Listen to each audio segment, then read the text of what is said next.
नमस्कार साथियों, YouTube channel कल्पना Hindi academy पर आज की क्लास में आप सबका बहुत बहुत स्वागत है।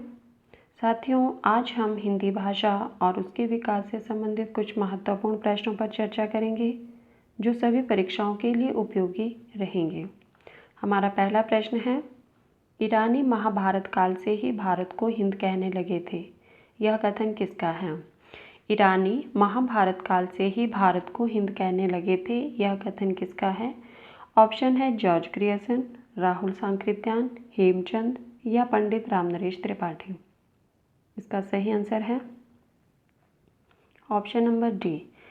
यह कथन जो है वो पंडित रामनरेश त्रिपाठी का है कि ईरानी महाभारत काल से ही भारत को हिंद कहने लगे थे।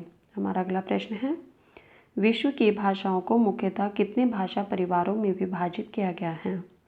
विश्व की भाषाओं को मुख्यतः कितने भाषा परिवारों में विभाजित किया गया है? ऑप्शन है 12, 7, 15 या 10। तो इसका सही आंसर है ऑप्शन नंबर ए, 12। विश्व की लगभग 3000 भाषाओं को 12 भाषा परिवारों में विभाजित किया गया है। हमारा अगला प्रश्न है, हिंदी किस भाषा परिवार की भाषा है? हिंदी किस भाषा परिवार की भाषा है? ऑप्शन है द्रविड़, सेमेटिक, भारोपी या रेड इंडियन। तो इसका सही आंसर है ऑप्शन नंबर सी। हिंदी जो है वो भारोपी भाषा परिवार की भाषा है। हमारा अगला प्रश्न है, भारतीय आर्य भाषाएं किस भाषा परिवार से संबंधित हैं? भारतीय आर्य भाषाएं किस भाषा परिवार से संबंधित है? ऑप्शन है चीनी, भारोपीय, सूडानी या द्रविड़। तो इसका सही आंसर है ऑप्शन नंबर बी। भारतीय आर्य भाषाएं जो है वो भारोपीय भाषा परिवार से संबंधित हैं। हमारा अगला प्रश्न है, प्राचीन भारतीय आर्य भाषा है। प्राचीन भारतीय आर्य भाषा कौन सी है? ऑप्शन है वैदिक संस्कृत, पाली, अवध, प्राकृत। तो इसका सही आंसर है प्राचीन भारतीय आर्य भाषा कौन सी है? तो वैदिक संस्कृत। इसका सही आंसर है ऑप्शन नंबर ए। अगर हम बात करें पाली, प्राकृत, अवध, तो ये मध्यकालीन भारतीय आर्य भाषा है। अब हमारा अगला प्रश्न है, वैदिक ग्रंथों की भाषा थी। वैदिक ग्रंथों की भाषा कौन सी थी? ऑप्शन है पाली, लौकिक संस्कृत, वैदिक संस्कृत या अपभ्रंश। तो इसका सही आंसर होगा ऑप्शन नंबर सी। वैदिक ग्रंथों की भाषा जो है वो वैदिक संस्कृत है। ठीक है, और ये वैदिक संस्कृत और लौकिक संस्कृत जो है ये प्राचीन भारतीय आर्य भाषाएं मानी जाती हैं। हमारा अगला प्रश्न है,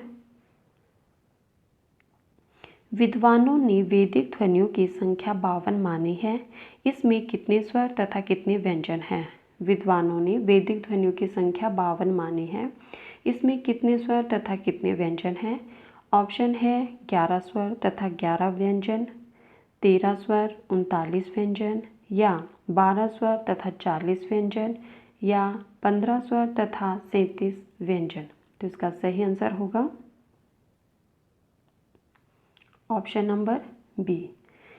वैदिक ध्वनियों की संख्या 52 मानी गई है, जिसमें से 13 स्वर तथा 39 व्यंजन हैं। हमारा अगला प्रश्न है, लौकिक संस्कृत से संबंधित निम्न में कौन सा कथन असत्य है?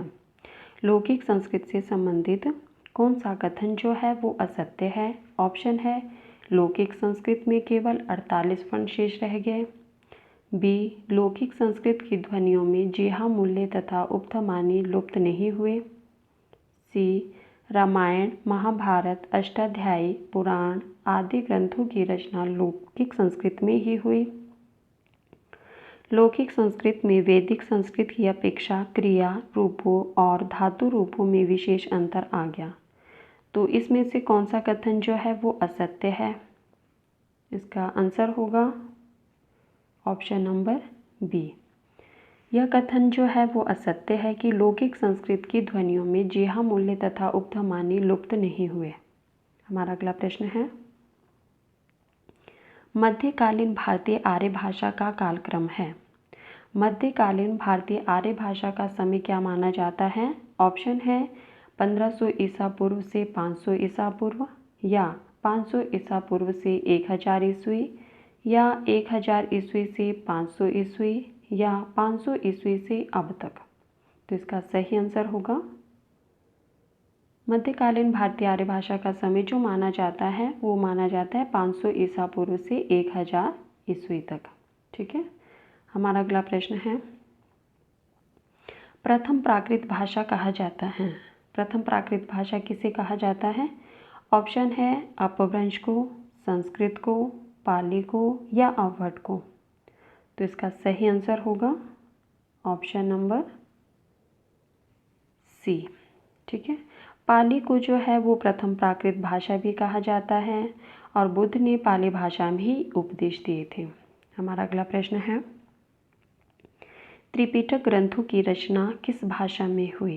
त्रिपिटक ग्रंथों की रचना जो है वो किस भाषा में हुई? ऑप्शन है संस्कृत, प्राकृत, अपभ्रंश या पाली। तो इसका सही आंसर होगा त्रिपिटक ग्रंथ की भाषा जो त्रिपिटक ग्रंथों की रचना जो है वो किस भाषा में हुई? तो इसका सही आंसर होगा ऑप्शन नंबर डी, पाली भाषा में। पाली भाषा में त्रिपिटक ग्रंथों की रचना हुई। ये त्रिपिटक ग्रंथ कौन कौन से थे? सूत पिटक, विनय पिटक और अभिधम पिटक। ठीक है, हमारा अगला प्रश्न है, निम्न में पाली भाषा में लिखी रचना कौन सी है? इनमें से जो है वो पाली भाषा में लिखी रचना कौन सी है? ऑप्शन है महाभारत, कर्पूर मंजरी या जैन ग्रंथ आगम या मिलिंद पन्हो। तो इसका सही आंसर होगा ऑप्शन नंबर डी। ठीक है, मिलिंद पन्हो जो है वो पाली भाषा में लिखी गई रचना है और इसके साथ साथ जो है वो महावंश, दीपवंश, अटकथा ये भी पाली भाषा में ही लिखी गई हैं। साथियों, अगर वीडियो पसंद आए तो लाइक कर देना और चैनल को भी सब्सक्राइब कर देना। ठीक है, हमारा अगला प्रश्न है, सदनीति व्याकरण के रचनाकार थे। सदनीति व्याकरण के रचनाकार कौन थे? ऑप्शन है मोगलान, कचान, अंगवंश या अश्वघोष। तो इसका सही आंसर है सदनीति। पाली भाषा के 3 व्याकरण उपलब्ध हैं। ठीक है, कौन कौन से? सदनीति व्याकरण, कचान व्याकरण और मोगलान व्याकरण। हमारे से यहाँ पे प्रश्न पूछा गया है कि सदनीति व्याकरण के रचनाकार कौन है? तो इसका सही आंसर है ऑप्शन नंबर सी। अगवंश जो है वो सदनीति व्याकरण के रचनाकार माने जाते हैं, जो कि एक बर्मी भिक्षु भी थे। हमारा अगला प्रश्न है, कचान व्याकरण किस भाषा में लिखा गया है? कचान व्याकरण किस भाषा में लिखा गया है? ऑप्शन है संस्कृत, प्राकृत, पाली या खड़ी बोली। तो इसका सही आंसर है ऑप्शन नंबर सी, पाली भाषा में। ठीक है, कचान व्याकरण पाली भाषा में लिखा गया है और इसकी रचना जो है वो कचान ने ही की थी। हमारा अगला प्रश्न है, प्राकृत को अर्धमागधी, चूलिका, पेशाची और अपभ्रंश इन 3 भागों में किसने वर्गीकृत किया है? प्राकृत भाषा को अर्धमागधी, चूलिका, पेशाची और अपभ्रंश इन 3 भागों में किसने वर्गीकृत किया है? ऑप्शन है वररुचि, हेमचंद्र, जॉर्ज ग्रियर्सन या मार्कंडेय ने। तो इसका सही आंसर है ऑप्शन नंबर बी। ठीक है, हेमचंद्र ने अपने प्राकृत व्याकरण में प्राकृत को 3 वर्गों में वर्गीकृत किया था। ये कौन कौन से थे? अर्धमागधी, चूलिका, पेशाची और अपभ्रंश। इन 3 भागों में वर्गीकृत किया है। हमारा अगला प्रश्न है, निम्न में किस भाषा का संबंध मगध के मध्यवर्ती देश से था? किस भाषा का संबंध जो है वो मगध के मध्यवर्ती देश से था? ऑप्शन है प्राकृत, शोरसेन प्राकृत, अर्धमागधी प्राकृत या मागधी प्राकृत। तो साथियों, इसका सही आंसर होगा ऑप्शन नंबर सी, अर्धमागधी प्राकृत। ठीक है, अर्धमागधी प्राकृत भाषा का संबंध जो है वो मगध के मध्यवर्ती देश से था। हमारा अगला प्रश्न है, मार्कंडेय ने मागधी की उत्पत्ति किससे बताई है? मार्कंडेय ने मागधी की उत्पत्ति जो है वो किससे बताई है? ऑप्शन है शोरसेनी प्राकृत, अर्धमागधी प्राकृत, महाराष्ट्रीय प्राकृत या अपभ्रंश अवध से। तो इसका सही आंसर है मार्कंडेय ने जो है वो मागधी की उत्पत्ति शोरसेनी प्राकृत से बताई है, तो इसका सही आंसर है ऑप्शन नंबर ए, शोरसेनी प्राकृत। हमारा अगला प्रश्न है, जैन धर्म के उपदेशों के संकलन को आगम कहा जाता है। इन उपदेशों की भाषा क्या थी? ऑप्शन है शोरसेनी प्राकृत, मागधी प्राकृत, अर्धमागधी प्राकृत या पाली। जैन धर्म के उपदेशों के संकलन को क्या कहा जाता है? तो आगम कहा जाता है। और इन उपदेशों की भाषा क्या थी? ऑप्शन है शोरसेनी प्राकृत, मागधी प्राकृत, अर्धमागधी प्राकृत या पाली। तो इसका सही आंसर होगा ऑप्शन नंबर कौन सा होगा? हाँ, अर्धमागधी प्राकृत, ऑप्शन नंबर सी। हमारा अगला प्रश्न है, र के स्थान पर ल का उच्चारण किस प्राकृत में देखने को मिलता है? र के स्थान पर ल का उच्चारण किस प्राकृत में देखने को मिलता है? ऑप्शन है शोरसेनी प्राकृत, अर्धमागधी प्राकृत, मागधी प्राकृत या प्रथम प्राकृत। तो इसका सही आंसर है ऑप्शन नंबर सी, मागधी प्राकृत में जो है वो र के स्थान पर ल का उच्चारण देखने को मिलता है। हमारा अगला प्रश्न है, निम्न में कौन सी आधुनिक भाषा अर्धमागधी अपभ्रंश की है? कौन सी भाषा जो है वो अर्धमागधी अपभ्रंश की है? ऑप्शन है पश्चिमी हिंदी, लहंदा, मराठी या पूर्वी हिंदी। तो इसका सही आंसर है ऑप्शन नंबर डी, पूर्वी हिंदी जो है वो अर्धमागधी अपभ्रंश की भाषा है। ठीक है, और जबकि पश्चिमी हिंदी जो है वो शोरसेनी अपभ्रंश की भाषा है, लहंदा पैशाची अपभ्रंश की है और मराठी महाराष्ट्रीय अपभ्रंश की है।